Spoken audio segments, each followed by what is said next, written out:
Joining me is Molly Solomon, executive producer for NBC Olympics. Molly, thanks for taking the time to chat. Thank you, Austin, for being interested. So Molly, you just wrapped up your session, and one of the things that I found interesting is you talked about how big events in sports are getting even bigger. Well, very few events are bigger than the Olympics. So how do the Olympics and Olympic production continue to evolve and have that big feel? You know, when you think about it, the Olympics happens every 2 years, right? Summer, winter, summer, winter. And we've realized that in so many ways, you can't just pop up every 2 years anymore. You have to be maintained in the public consciousness and the sports consciousness.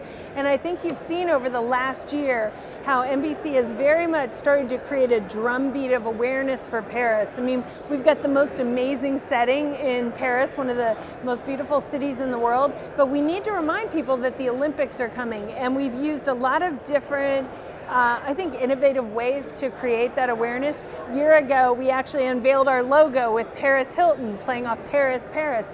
But people like Megan Thee Stallion, Peyton Manning, Lily Collins with Emily in Paris. So we have very much tried to make sure that everyone, because the Olympics truly brings all different parts of the American population to watch the Olympics, so we need to create awareness across all these demographics, and then hopefully they all come to the tent on July 26th.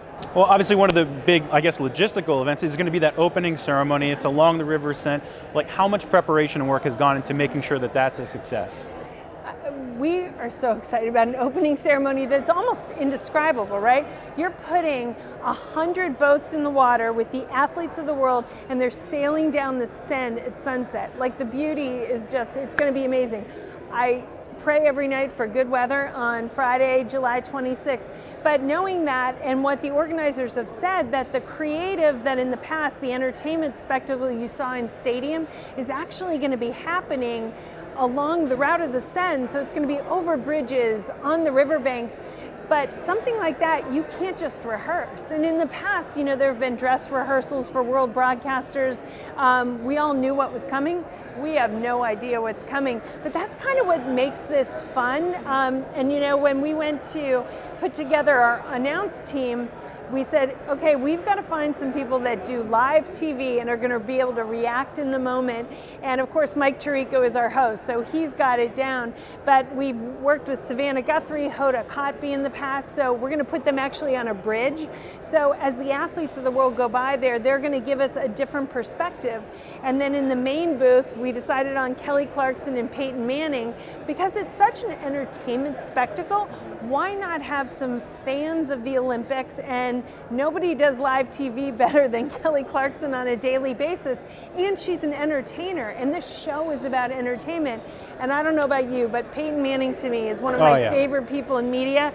He's funny, he's curious, and he's a sports legend, so he brings that fan element to this. And you throw Snoop Dogg in, and I'm not sure where Snoop Dogg is going to show up during the opening ceremony, but I think we're really poised to present a live event where we really don't know what's going to happen, and it's going to be a heck of a lot of fun. I just want to know how the conversation started. You know what? We need Snoop Dogg calling the Olympics. What was that conversation? How did it start? Well, if you remember in Tokyo 2021, Kevin Hart and Snoop Dogg did a comedy show on Peacock called Olympic Highlights, and so many of those clips went viral.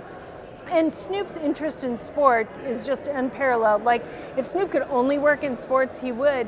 And so, you know, I called up him and his people a couple years ago when we did a Zoom. It was about a year and a half ago, and said, hey, what would you do? What would you want to do? Would you want to come to the Olympics? And he was like, I'm in. And that was it. I'm in. And I think what's been really fun along the way is getting to know Snoop, because I don't think anybody's got a bigger heart or is a bigger fan of the Olympics, of the journey, of the families. And he's got a lot of different gears, right? He can be funny as heck, and we're not going to lose, you know, Snoop calling Olympic sports is good content. But equally so, you know, Paris is quite the playground to send Snoop on the loose.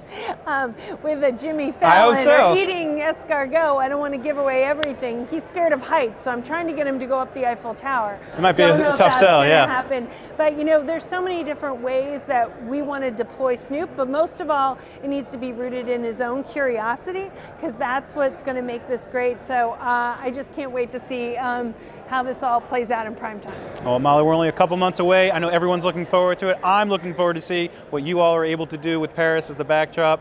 Molly Solomon, executive producer of NBC Olympics, thanks for taking the time to chat. Thank you, Austin.